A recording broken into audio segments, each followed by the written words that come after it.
Hello, YouTube. Welcome back. This is episode 2 of the greatest pod of all. My name is Garth. That guy is CJ, and together this is the greatest pod of all. Hey, Noor, bud. What's news? Good, mate. I'm in the hoops, as you can see. I'm Yeah, sure you're going to ask me why, though. Or you might wrong, already know why I'm wearing the wrong-coloured hoops, but still hoops. Yeah. Yeah, well, it's this week, mate, the news. To be sure, our boy Zachy is breaking the game's record Oh hold yes, good. of I an didn't even put Irish. two and two together. I've gone the Glasgow Celtic hoops, which being that my family is from Glasgow, is pretty significant. So anything with hoops and football is generally a Yeah, correlation. you got the Irish green. You got the Irish green on. That's a good Got the time. Irish Well done. green because we're celebrating. Probably he's fantastic as Zach too. One of our favourites on the greatest pod of all. Yeah, One of we our love favourites in general, we love mate. Zachy. So. We love Zachy. And he breaks the all-time. I forgot about that. He breaks the all-time Irish games record from Jim Steins. And I heard him on one of the couch shows, one of the footy shows, talking about feeling a little bit embarrassed about being the one to break that record because obviously we know how big Jim Steins was in the game and the legacy he left outside of football. So for Zach to go past him, and obviously Jim being a hero to a lot of Irish players that have come over and done the same as Jim, it's pretty big, pretty massive. I think it's great. I think so much recently. There's been such a link between Ireland and Geelong. So Yeah, we've got a lot now, don't we? Yeah. we've obviously in the current list. We've got Ocean Mullen, we've got Zach Tui, we've got Mark O'Connor.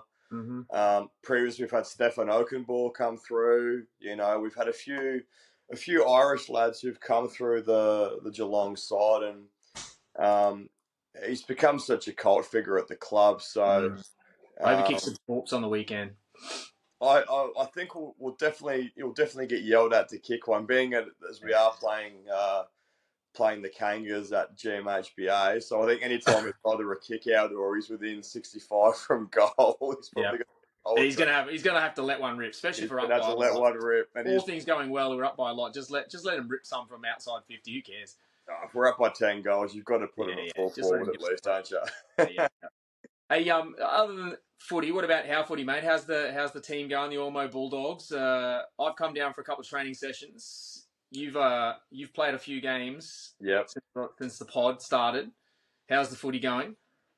Yeah, well, good, mate. They've just snagged a pretty handy bloke in the mid-season draft, actually. So, yeah. Some old bloke with brittle glass calves. Yeah, he's mate. But listen, past 30, the recovery is more important than the training. So I got through first training session flying colours, and I pulled up very, very tight after our last training session. Touch and go to make the game. I've been doing everything I can. I've got the magnesium, the ice. I've got in there, got the massage gun on it, stretching it out. It's getting better, but touch and go for Friday. So we'll see how we go. Mate, you're not gonna do a Chris Scott, mate, and be the laid out. You're not doing that to me. You got named to start on the halfback flag. I got named. I'm in the squad, so but the emergency might get a run. We'll see how he goes. Nah, mate, you just shut up. I'm not confident at all. There's no way. Yeah. I'm not confident. I just don't want to pull a big, first quarter and just pull a calf first quarter. I don't think you will, mate. I think you'll be fine. And again, that's just the team that's been named. You can always do the warm up, and then if you feel you need a bit more time, we can start you on the bench. It's all relative, mate. But when you've got 4 or 5 blokes staring at you while you're eating your chicken and rice in the rooms, asking if old mate can play because he's handy, we need him probably in that back six. So what am I going to say? No. Yeah. No, I'm keen, mate. I'm keen to play. I just don't want to do a ping a half in the first quarter and be gone. Taking a spot off some young fella, Anyway, we'll see how we go. To be honest, mate, you need a bit of experience in that side. So we're looking at the teams it's a different team from the last couple of weeks with a few big ins. So we should be competitive, I think, tomorrow night. So let's just see what happens. Yeah, let's go Bulldogs. All right. So for those new to the pod, basically the way we roll here on the greatest pod of all is we'll talk about what's happening in the world of the AFL. So we'll talk a bit of news outside of Geelong. Maybe sometimes we might talk a bit of news if it pertains to the Cats. But just in general, what's making news in the AFL. We'll like to talk about a review of the game for the Cats from last week, and then we'll start previewing the round coming up. And then at the end, we always talk about a little something random. So that's how we break it down. Let's get started, dude. The news, I guess, talking a big topic this week, and we probably got a bit more knowledge than maybe some other people out there because it's in the news a bit more up here, and we've seen the team a lot. Is the Gold Coast Suns? Will Stuart Dew stay? Will he survive? Is Hardwick coming? Are they already chatting to him? What's your read or what's your vibe on the Suns at the moment? Yeah, look, I think there's the Suns are an easy headline, I think.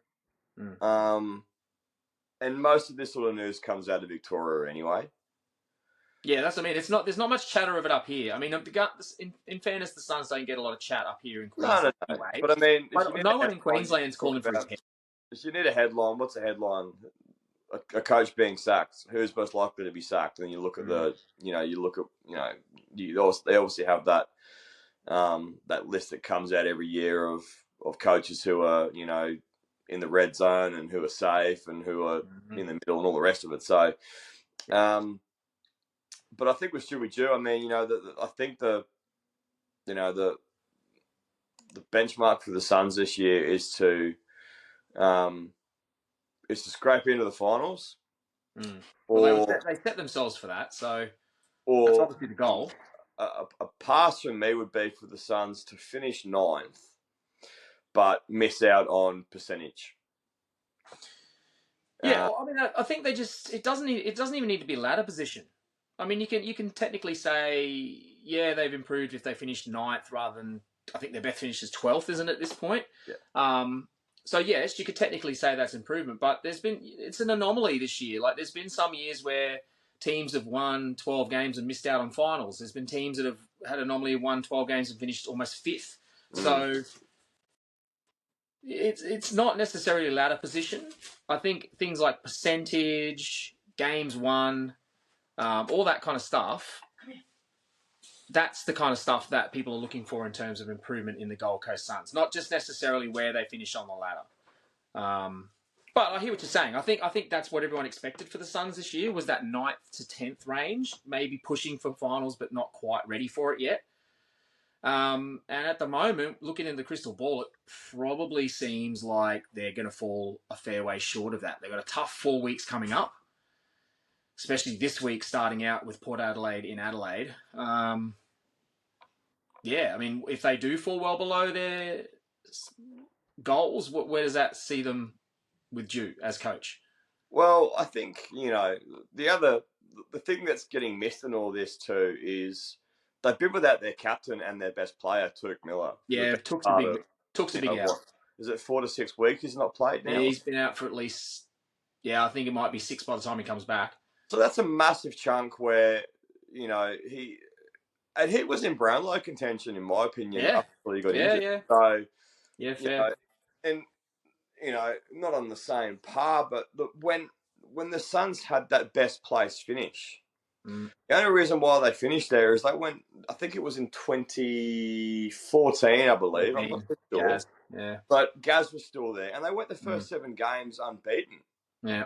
And then I believe it was Gaz either did his knee or did his shoulder and didn't play again for the rest. Yeah, I think it was like basically, it was midway through the season. It might have been around 10. Yeah, and they fell away after that. They just fell away because there's not that presence, or there's not, a lot of the game plan that they play would probably be based around that ball-winning midfielder, which in this case is Touk Miller, who's an absolute ball magnet. Oh, he's a gun. So having that sort of quality out of your side, it does hurt, and then you can't have guys like David Swallow and Matt Rowell, who Matt Rowell is still learning how to be an inside midfielder. Yeah, true. carry that load. It's such a big chunk, but I think with Stewie Jew, he doesn't make it about him.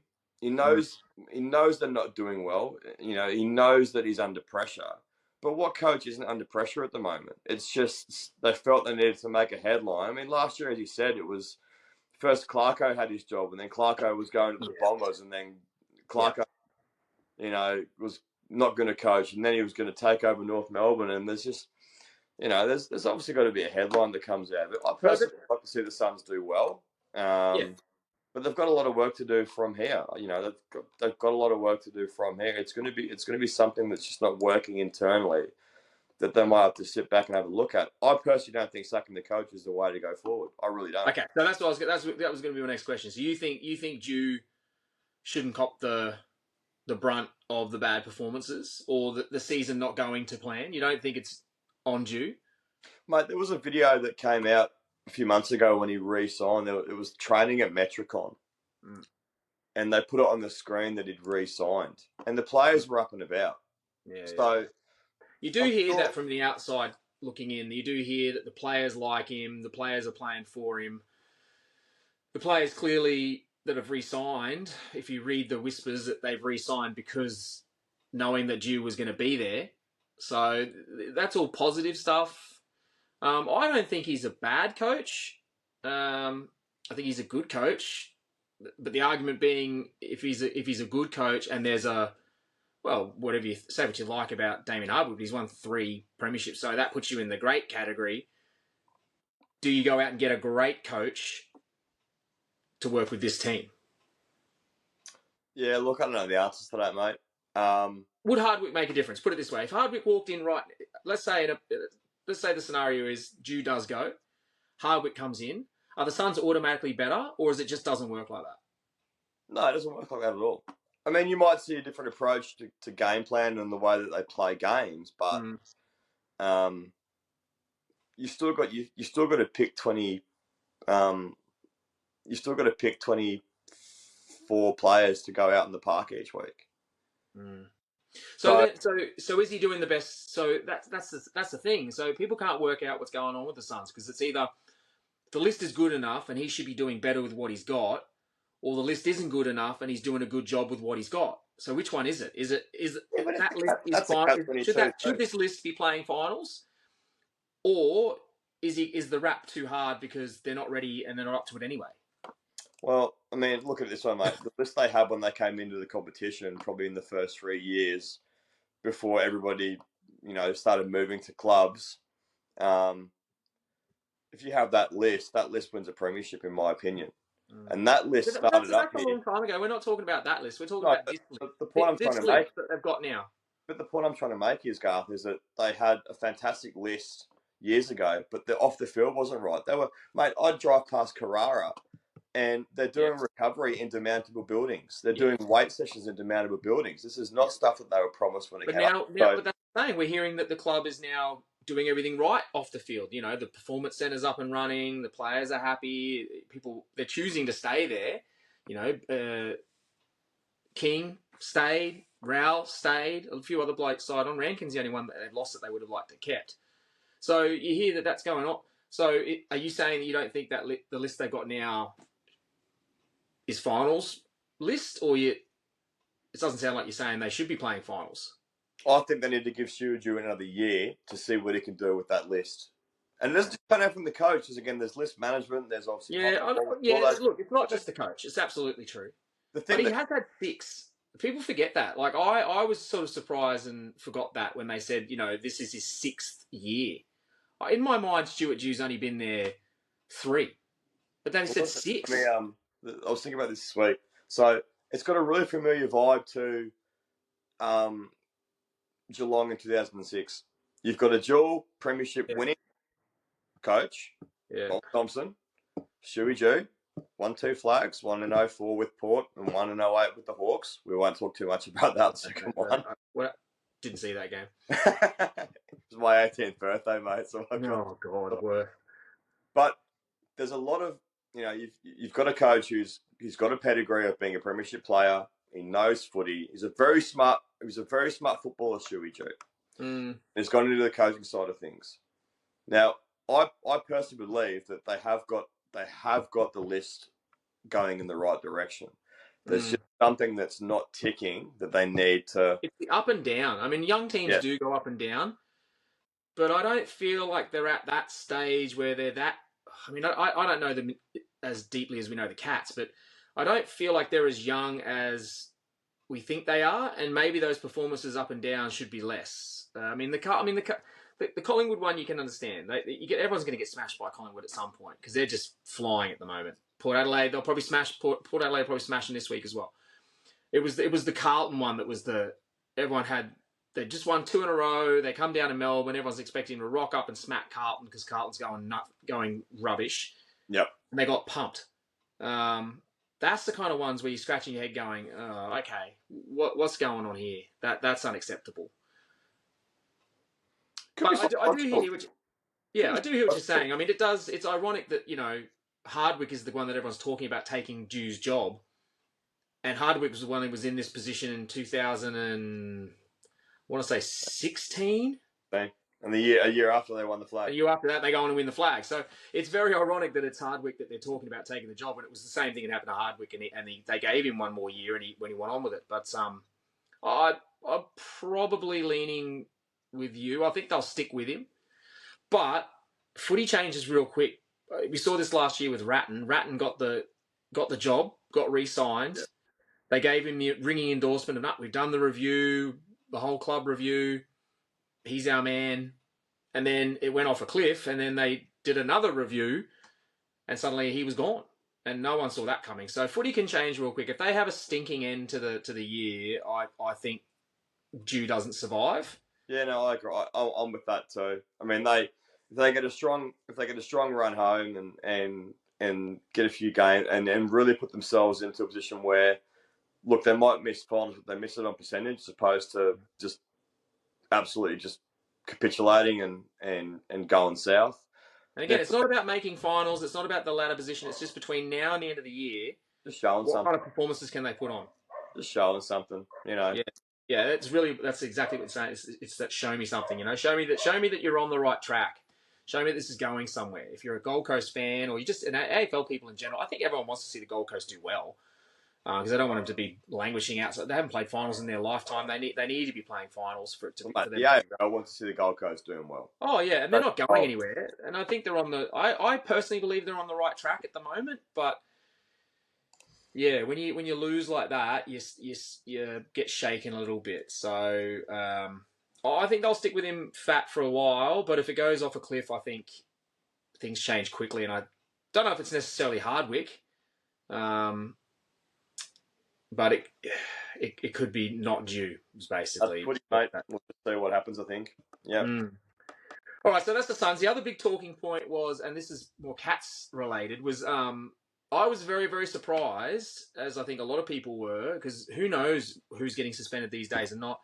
The Brad Close tackle. Now, to me, he did everything he could to protect the guy, but we've seen tackles like that where as soon as the guy hits his head on the ground, it's an automatic suspension. I was shocked when he got off. He wasn't even having to go to the tribunal for that. What's your thoughts on the tackle, and are we any closer to understanding what the hell you can do and what you can't? Tackle for me was fine. Yeah. It was a desperation tackle. He's run down from behind. I mean, the argument would be that he had one arm pinned and the guy's head hit the ground. But as we know, as playing the game of footy, what could he have done? Could he let go of the arm and let the guy kick the ball? No, there's nothing he could have done. Double his size. What's he supposed to do? No, if he backs out of that tackle, then they kick a goal, and then the result could have been very, very different. But I think it's the action of the tackle. The unfortunate thing is when you tackle in AFL, you're taught to drive low, drive through the hips, and bring them to ground. Now, unfortunately, things happen where players do hit the head, and I understand the head is sacrosanct. I do, but the game has changed to the point where I don't think there's any player now that goes out there with the intent or malice to hurt an opposition player. I think the game has done really well to. And the ones that do, we all automatically across the board when that happens, everyone goes, nah, that's not on, that's out of the game. We're not having that. What's the first thing you hear? That's 3 weeks. That's 2 weeks. That's And no 4. one disagrees. Everyone's like, yeah, that's a goner. That's a no. You can't do that. I think the confusion comes from we started off at the beginning of the year with one thing, which was the slam tackle's gone. So that two motion where you got him pinned and then you do the second motion, bam, the slam, and then the dump was basically just riding the person into the ground head first. And we all went, okay, we can live with that. The Sicily one was a joke in my opinion. Never should have got suspended for that. The other one I thought was, and people say we're being biased with our Geelong hats, but I was surprised that the Rowan one got suspended. I mean, he's hit him, like you said, with a perfect tackle, driven in as hard as he can, around the waist, mind you, pinned an arm so the guy can't make a handball. But the guy's fighting the tackle. Rowan's feet were literally off the ground. He's just hanging on for dear life. He's got his head on the guy's hip. He doesn't know what's going on. He's just bracing for impact himself. The guy happens to hit his head and it was a suspension for 1 week. I just don't know. I don't think anyone's any clearer on knowing what you can and can't do. And the Brad Close one, everyone on the commentary was saying, "Oh, that's a perfect tackle, but he's hit the ground, he's gone," and then he wasn't gone. So, what's a tackle? What's a good tackle? What's not? Who knows? I wouldn't be surprised in the next 2 to 3 years that we see even something along the rugby league lines of the umpire calling held. So obviously, rugby league, the player runs straight, and it's 1 or 2 players. They basically just bear hug him, and they basically hold it, and you hear held, and then it's the next phase of the game. So, well, a lot of commentaries already been about that, about blowing the whistle quicker. Well, I wouldn't be surprised if we start seeing maybe more of that, where a player goes to take someone on, and they it might be the old they don't argue, the hand gets slapped away, and they get wrapped up, and instead of waiting for the player to be tackled to ground, the umpire's just going to pay holding the ball right there. I would not be surprised if that's what we see come into the game in the next 2 or 3 years.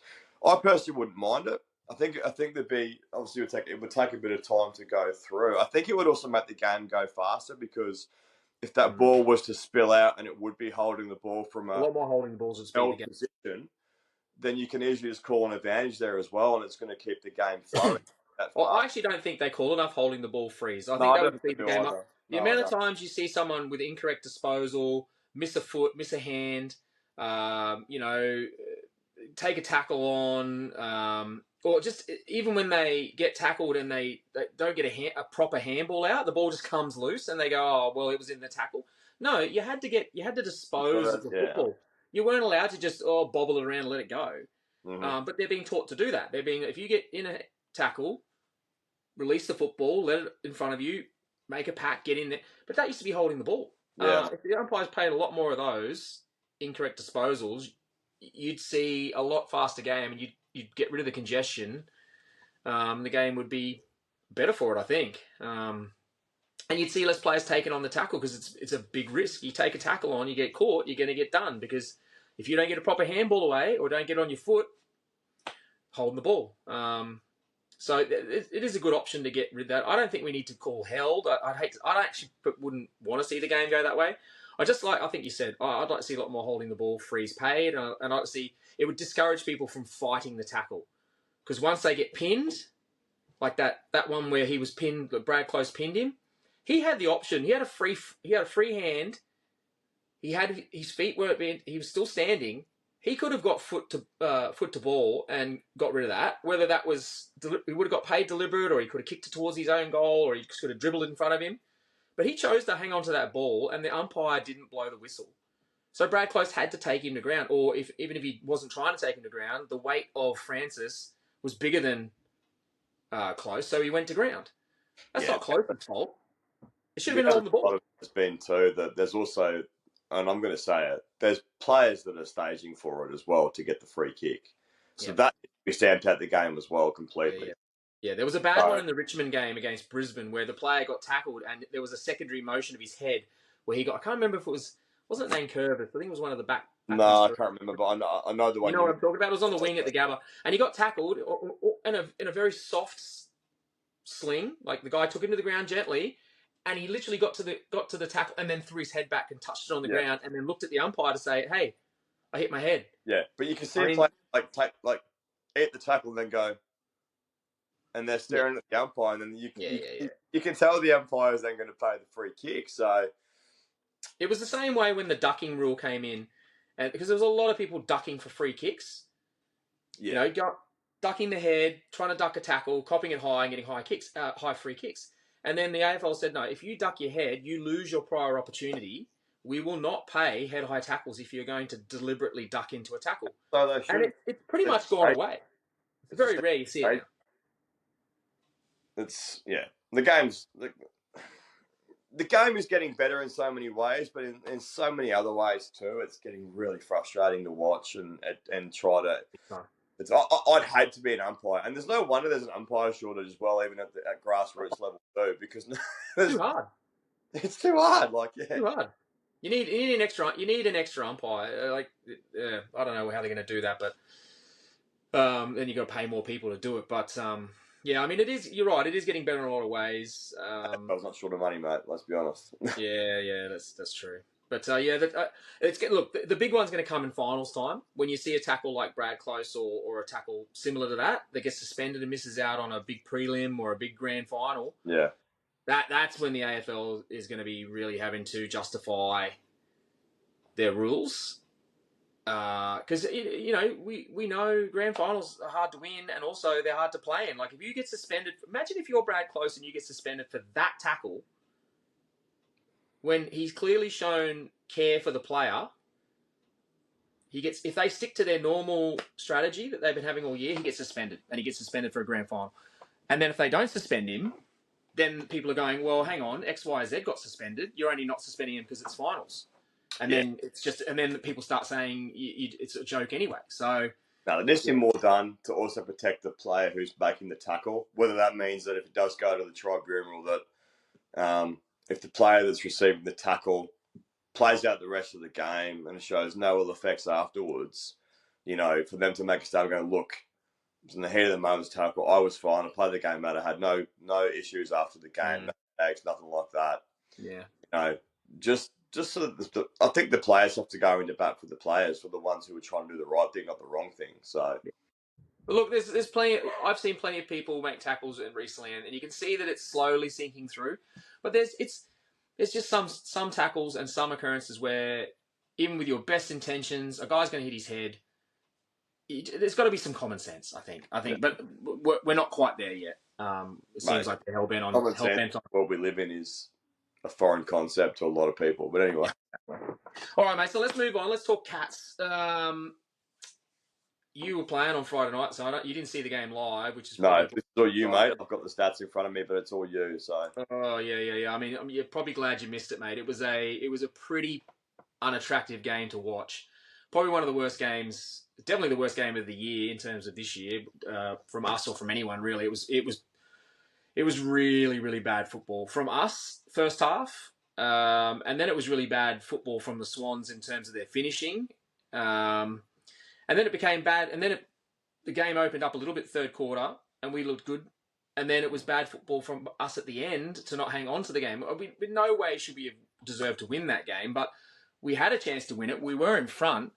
And somehow we made some pretty poor decisions at the back end of that game to lose it. Not locking the ball in tight on the wing in that fourth quarter. Losing some silly possession. Some uncharacteristic dump kicks that got us in trouble. It wasn't our finest moment of football. But have you had a chance to catch up on the game? What'd you think of it? Look, I watched the mini match just obviously for the pod, just to get a feel for it, and for a lot of areas. Sorry, say it again.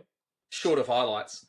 Yeah, well, I mean, they showed mostly behinds because that's what was on show for both sides. Yeah. But I mean, look, I think it's just I think there's a lot of stories in the stats. So. Looking at what I can see here, disposals-wise, the Swans are on top. Inside 50s were about the same. Clearances were about the same. They took more marks than we did. They were better with the disposal efficiency. They probably had more of the ball than we did. We got more free kicks. So obviously, again, going back to that disposal efficiency there, we were down on that, and that obviously adjudicates to having more free kicks, not actually using the footy the way you want to use it. They laid more tackles. Their pressure was there, so when we their pressure was hot.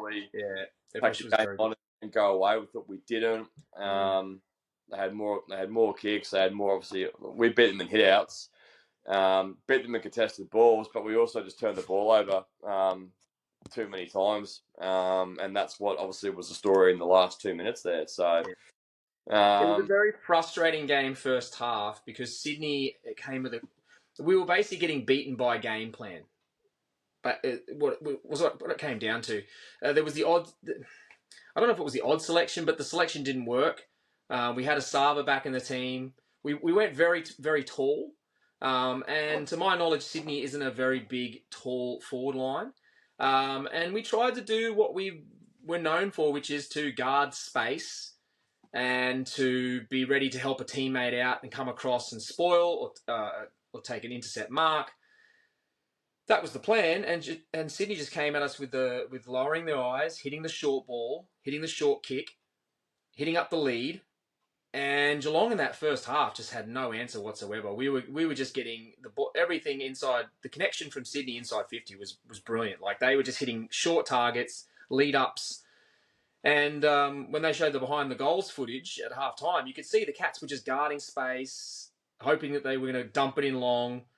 Because that was to our advantage. You know, we had a lot of marking intercept guys there, but when you don't dump it in long and you don't account for a man, there was just easy ball for Sydney to hit up on the lead. So it was the one time we talk about how good Chris Scott is as a coach and his game plan normally. Geelong just got it wrong in that first half, and they clearly made a change at half time to say we can't do this anymore, boys. We'd have to show them a bit more respect. And once we did that, the game evened out. Third quarter was a bit of a slog. Fourth quarter, we kicked a few goals and got ourselves on top, and probably should have held on if you hadn't have seen the 3 quarters before that. It was very frustrating. Yeah, I think looking, if you're looking at it from that point of view, a big part of it as well would certainly be you're missing Jeremy Cameron in there certainly. But he would have made a difference on the night. But we were so sloppy, and it became infectious. The bad football, he probably would have missed them too. So yeah, there's a couple of things obviously we did. We had. You mentioned that back six, and it is quite a tall back six. There's nobody below 6 foot tall in that back six. We actually had Zach Tui playing on the ball for at one point on the night too, and being as it's a smaller ground in Sydney, I could see that because Tui is a ball winner as well, and he's also very penetrating going forward. So I would assume the game plan there would be get it in the hands of one of our best kicks in the side. It's such a short ground; it's going to be a short entry inside 50, but. You're right. The way that Sydney plays, you look at that forward line they had. They had obviously Heaney, Papley in there, Callum Mills. All the young fellas that were really well on the balls that below the knees and so quick when they get it down there. So I'm actually watching at the moment, and they're flogging Richmond right now. So the tip gone. I tipped Richmond. They had a couple of young fellas that were deliberately on the lead up players, small to medium forwards, just got it on the lead all night, or at least first half anyway. Well, I think Jeremy coming in there too. Being against a smaller ground, you know that Jeremy's obviously going to try and come up the ground to try and get a hold of the footy. But there just wasn't that as well. So you have to, we're playing a side that we almost had to play before Jezza got there, where you've got Hawkins as the main forward, and you're trying to isolate him and give him space, and then Gary Rowland as that centre half forward. So I don't think it was personnel. I think it was poor game plan. Really, we just got eaten up by Sydney's game plan. In terms of selection with Sav. The other thing with putting Sav in that back line was that Mitch Duncan didn't play in that back line off a half back. Now, he's our real ball user.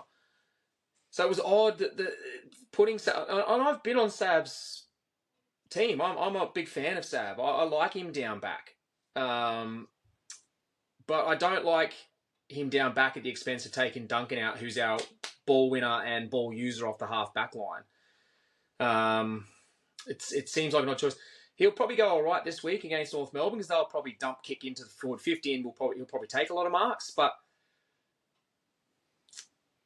in that game where Sydney knew what we had down back and we're just going to hit up on the lead, it wasn't built for him. No, I mean, I personally wouldn't mind seeing Asaba play almost as one of those middle six, playing in the centre. I'd love to see him ruck more. I think if you want him to be around the ground, he's got a tank. He gets around the ground. He's been aerobically fit. He can get behind the ball. He can. I don't think he's a forward, but no, I mean, he's only 24. I'd love to see him trained to be a full-time ruckman. I mean, I think he could do a good job around that. But yeah, look, but I think obviously depending on what happens there's obviously talk about getting Sam DeConning in there as well to play that role. But you know, even last week against the Swans, you know, you had, like you said, you had Duncan playing on that wing instead of playing off the half-back flank, which is best spot. You had Zach Tuur playing on the ball. I wouldn't have minded seeing that as a rotation, probably having Duncan playing on the ball and Zach Tuur playing on the wing.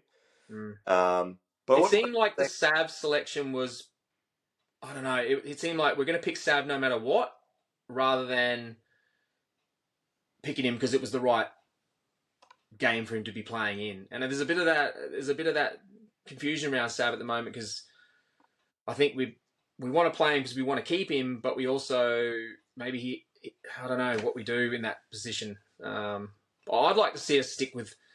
I think the back six we had the week previous against Melbourne was firing. I don't think we needed much change, and I didn't really see how Sav forced his way into that lineup. To be fair, but they were pretty keen to get him in.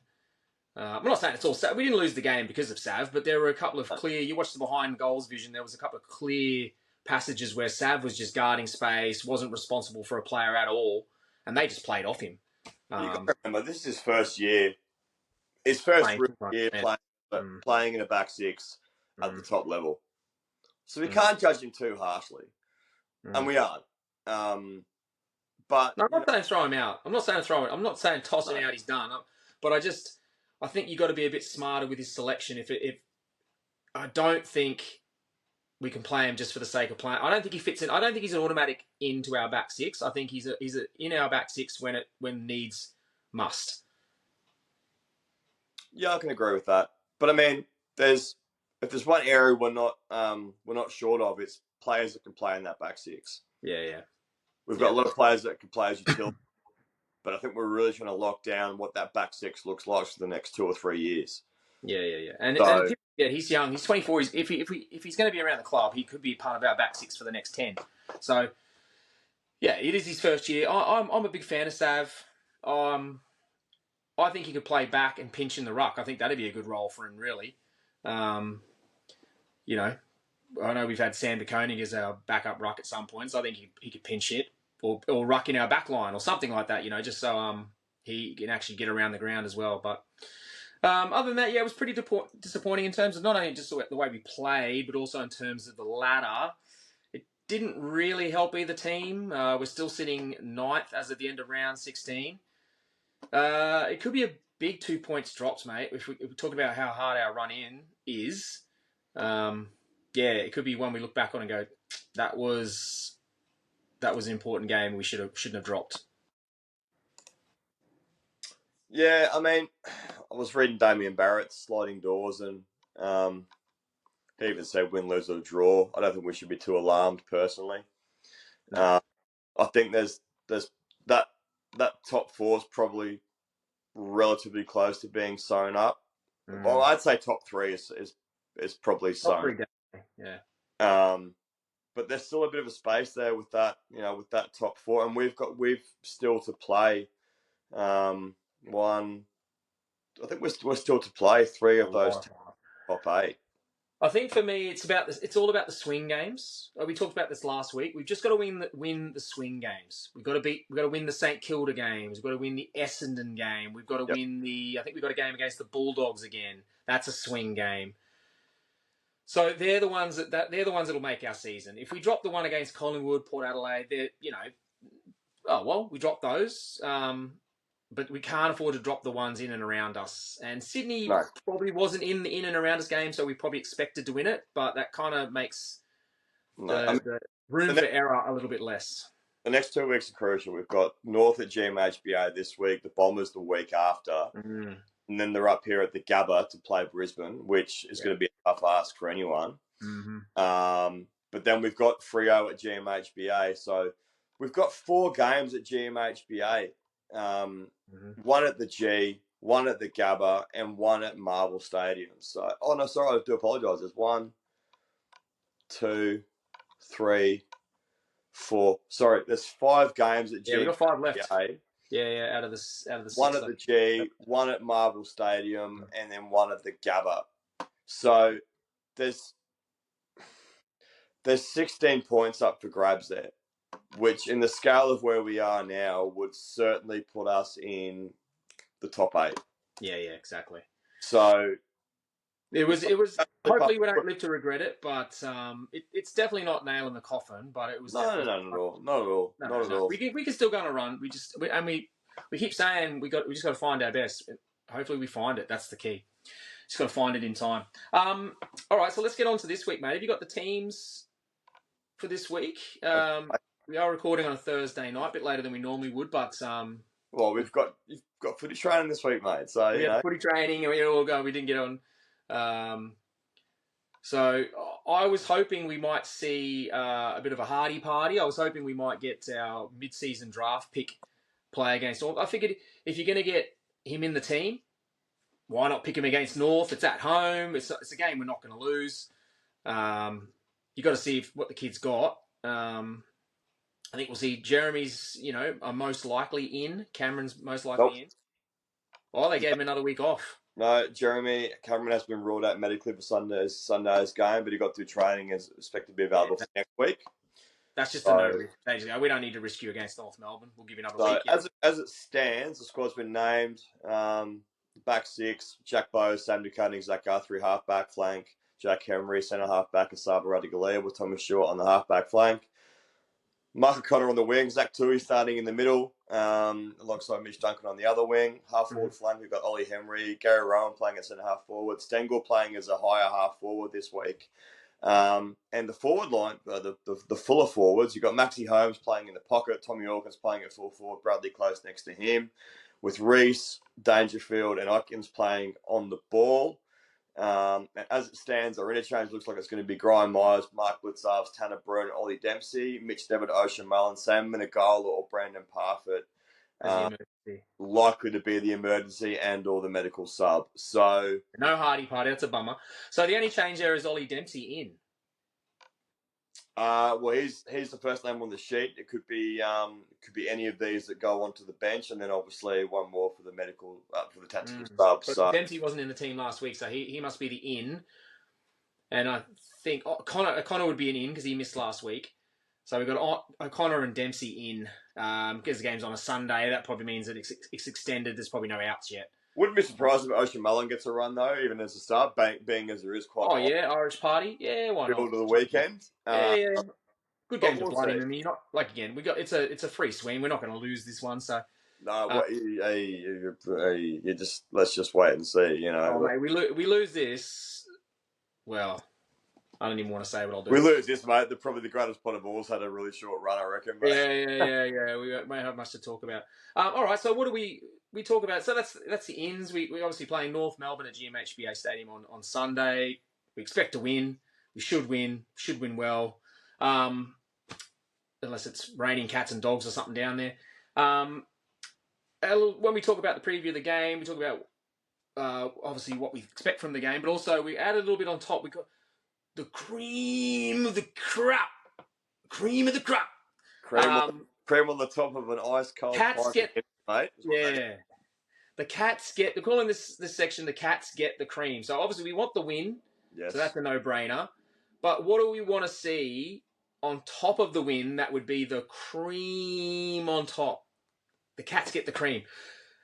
What say you, mate? What's the win plus the cream that would just top it off? I think Stengel and Ollie Henry getting a run at it with Jeremy Cameron not being in there. Oh yeah, big yeah. Parfit, oh not Parfit. Stengel has been relatively quiet, so playing him back into some form would be good. And also just getting the win for Zach as well. I think celebrating Zach Tui the right way, and he's probably one of our most underrated and players. So I think if we could get a really good result where we finish strong, obviously percentage is going to be such an important thing as well. So if we can get a good run on the North this week to get that percentage up there, then that's also going to help our cause going into the next sort of 4 to 5 weeks. So that would be the cream on the crop for me, mate. What about you? Yeah, the win, obviously. I think I don't want to go with the same one as last week because I really wanted to see a big game out of Stanley. I thought he was quiet against Melbourne. Didn't do much against Sydney to really get me hyped for it. So I think my cream on the crop would be a big torpy goal from Reg. And then if we're talking about as the season goes on, what do we want to see for us going forward? I think it's a player we've missed a lot. He gets a bit of doesn't get much hype, and that's Menegola. If he can get a game this week, I wouldn't be surprised if see him get a run. I'd like to see him in the team. I think he provides the run back and forth that we miss, that team defense, that extra run, and he's there to complement Max Holmes, that up and down the wing run. People forget how good a runner Menegola is. He chips in with goals. He's a good user by foot. We've just not seen him for so long, and I think he'll almost be a new player for us if he comes into that team. So yeah, getting some Ks into Menegola's legs would be good to get him another player back and firing. And then I think it's always when you're playing these teams, we really want to see the points on the board. Percentage is going to be really important. If we're talking now that we've got a half game, not a full game, that percentage is going to be huge. So we really need to, Adelaide was neck and neck with North Melbourne at half time, and then they just put the foot on the accelerator and beat them by 60 plus. So we need to have the same mentality. It can't just be a 3-goal win at North Melbourne down at home. It's got to be a dominant, right, foot on the pedal. Let's smash this mob. We need to smash them. So that'd be my cream of the crop. Yep. No, I'm all about that, mate. 100%. So the other thing we talk about, this is a bit of like a doomsday, but 9 lives. 9 lives. We're calling this section 9 lives. So what if, not only worst case scenario, we lose, or even if we win, what would be us losing one of our 9 cats' lives in this game? What do you not want to see happen? A close game. Yeah, fair point. I just want to sit back with my beer on Sunday and just know that no fear. We're just winning this by 30 points in the first quarter, and we just advance. You mean the beer on Sunday and the gun on your cars, mate, as well? Well, mate, if I'm even walking. Yeah, that's a good point. What's my 9 lives? Something drastically go down. I think the worst thing for us against North Melbourne, even if it's a shootout, but we let North Melbourne score. Our team defense has not been good this year, and the writing would be on the wall if we let up a score, even if we win, if we score a lot, but they score a lot. I don't see that as a positive. I think that's a real negative. We've got to really get our team defense back in order because we've just been scored against too easy. And it's not even our back six's fault. It's the way the ball's coming through our middle corridor, getting slaughtered. As we talked about Menegola before, he's so important to that team defense because he'll just run all day back and forth, help out defense, help out forward. Wouldn't be surprised if he gets another medical sub personally as well, but we'll see. Yeah. I wouldn't be surprised either. I think they rate him. I think they realise he's an important player. So he's got a contract when he's 30 this year, so he's playing for his. He's aiming. He's been a good player. He's one of my favourite players in that sport. Yeah, he's just an honest, hard-working player. He's kicked some good goals for us. He's good by foot. I'm a big fan. So I want to see him get in the team and get some games up to the final. 3 or 4 lists before we got a chance at Geelong, and he's got his chance there. So he's persistent. So we know that he's obviously going to have a red hot crack to get into the side. Yeah. So if he gets a run at it, yeah, It's that not would. form either. It's not form. It's just been injuries. So it's not like Yeah. he's not in our best 20. I think he still is in our best 22. Or yeah, best 24. Just got to get him on the park. So yeah, there you go. All right, so that's the preview of the game. A quick one this one because we're hoping we just smash the Roos. It's not like there's not much to talk about. So let's get into what we always finish with. Let's do our randomizer. This is going to be totally. This could be not footy. This could be totally anything you want. Last week we talked about my beer etiquette. What do you want to talk about this week? I reckon we're talking about obviously. We always talk about wanting the cats to get the chocolates. Yes. So why don't we talk about chocolate? Chalky chat. Chalky chat, mate. All right. Well, yeah. Now, okay. So, all right. Let's go. So, what are we gonna? Are we gonna rank chockies, or are we gonna go overrated, underrated? I think your what do you want to theory do? is interesting. So, for all those who listen to this or watch this, for all probably zero of you out there that watch this and listen to this, Garthy here has a I wouldn't say it's a strange way of going about it, but there's obviously reasoning that comes into when he does stop into the servo and get a jockey. Now, what that reason is that he picks the most unique or random thing. If he's not seen it before, Yeah. No. Yeah. he I'm a doesn't just sucker go for in there looking for a boost or a dairy milk. Or No. I'm a sucker for a limited edition. Oh, Yeah. yep. Yeah. Oh. Yeah. If it's a limited edition, it probably they could put limited edition on a Mars bar, and I'd be like, oh, I'll have that. Anything that's like random or like limited to time only, that's my chocky. Unless it's something disgusting and weird, but like anything that's random or limited time only. So you're also quite random, and you've got limited shelf life as well. Yeah. Look at my cards have got limited shelf life, mate. Yeah, no, I'm a sucker for it. Because I'm like, okay, well, let's give it, FOMO. Just I got to know.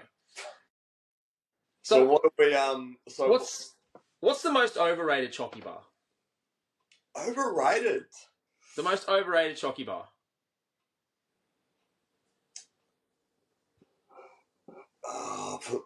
Anywhere? From anywhere, yeah. As long as people know it. Not I think Cherry Ripe's overrated. Huh? Cherry Ripe's overrated for mine. Cherry Ripe is so overrated. Yeah, I hate a Cherry Ripe. Yeah, it's so you know what? It's not even the flavor. You know the worst thing about a Cherry Ripe is the texture. It's that weird kind of coconut. Yeah, but it's not even cherry. It's coconut. Yeah. Be sprayed through it. Yeah. You're eating it. You go, this isn't cherry. Like what's? It's not cherry, mate. And I hate the expression too. Like people say things are cherry ripe, and you go, well, for me, cherry ripe shit. So is it good? Nah, cherry ripe. Cherry ripe's for like 50-year-old menopausal women or something. I don't know who eats cherry ripes. So who's eating cherry ripes? No kids don't go, give me a cherry ripe. No. How does cherry ripe still exist? There we go. Did you hear? Speaking of chockies that were underrated. Underrated now. Okay. Fantails are gone. Yes, they've canned them because they've canned them. Were you a Fantails fan? Yeah, anything with chocolate and caramel, mate. It's gonna be good. Chocolate coffee is always going to be a winner, mate. So yeah. But I didn't grow up with them because obviously, I spent a lot of time overseas too. But they had them when I was here as a kid. But mate, if I was getting a chocky from the shops, mate, it was a Freddo because they were fucking 10 cents. Yeah, Freddo. Yeah, I was and I was talking about the big ones. Yeah. Caramella koala for me. Same vibe. But you get a Freddo and a caramella koala, and you put them back to back, mate. Oh. So on the way back from footy tomorrow night, I'll show you how it's done. All right, I'm down with that. All right, so you're going into a servo. You got a nice coffee, whatever you're doing.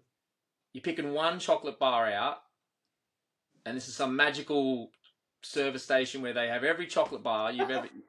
Where is not this, limited. Mate? I've got to go there. Yeah. Right. What's your go-to? What's the number one? You're gonna pick first out of everything. I'll go on Mars bar every time. Mars bar. But I always freeze. Oh yeah, no cold. Yeah, it got to be cold. But that's so. No, frozen. Like it's very. Yeah, that's very boring.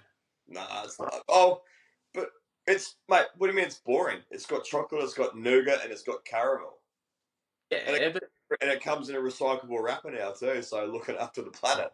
yeah, okay. Yeah, I mean, I love a Mars bar, but that wouldn't be my first choice. It's so. You eat more fucking than me, mate. Do I?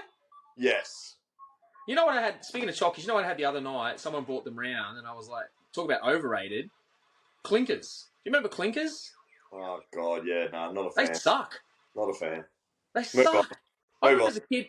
Yeah, I used to love those as a kid. You know, oh, chewing in the clinker. Oh, what color? I had one. I was like, nah, that'll do me. Move on. Get around it. Overrated. Overrated. I can't believe they still exist. Who's buying clinkers? What's mine? I'm going to Morrow. Yeah. Morrow, but you never see it because Morrow's only the Chocolate, New Zealand thing. caramel. I think New Zealanders had Morrows. It's chocolate and toffee, isn't it?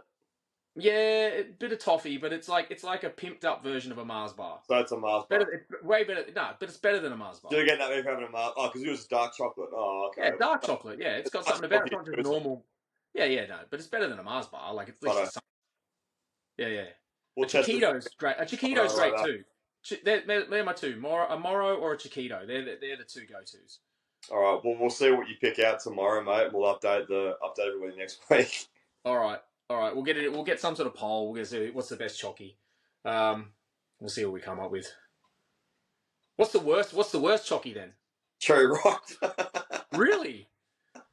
I thought you were going to say something like Turkish Delight because I like Turkish Delight, but people either Cherry ripe and Turkish Delight are on par for mine. I hate Turkish Delight equally. You can't put Cherry Ripe in the same ballpark as Turkish Delight. Well, I can. It's my choice, mate. Yeah, but you're wrong. Well, no, I'm not wrong. Turkish Delight is great. When you're in the mood for Turkish Delight, it's not you don't want it all the time. But you know when you're like, oh yeah, I could smash some Turkish Delight. It's a great chocolate. I've never felt like that in my life. Ever. Yeah, that's what I mean. No one's in the middle on Turkish Delight. No one's like, yeah, I like it. They either love Turkish Delight or they're like, devil's chocolate, get it out of my face. If I ever get the favourite spot Christmas, mate, I'll save all the Turkish Delights for you. Great. That's why it's good being fair because most people don't like it, and I get it all. I'm like, I don't have to fight for the other chockies because I know they're going to be plenty there. I've just bought your next birthday and Christmas presents, mate, but that's all right. Yeah. Thanks, mate. All right, there you go. That's it. Episode done. Well done. That was episode 2 of the greatest pod of all. Thank you for all those out there, people who are listening out there, and we'll try to get this up on some forums on the Cats Facebook page as well. Yeah. We'll get you guys involved for the next one. Maybe give us a topic for the randomizer, and if you like what we're doing, give us a like, give us a share, tell people about us. We're just having fun doing this, and it's all a bit of practice until maybe next year pops around and we go in full blast with a pre-season and attack round 1. Trade week, mate. Trade week and offset. We'll have to do a trade wrap up. That'll be fun. Because we'll be so bored with no footy on, we'll have to do something. Yeah. Oh god, I hate it when footy season ends. Don't even remind me. All right, bud. Till tomorrow night, probably. Till tomorrow, mate. So you get yourself right there, bud. I'm jumping in the bath. I'm jumping in the magnesium float right now, mate. I'll let you know. You're such a pro. Such a pro. All right, brother. See you next week. Be good. See you, mate. Bye-bye. Bye.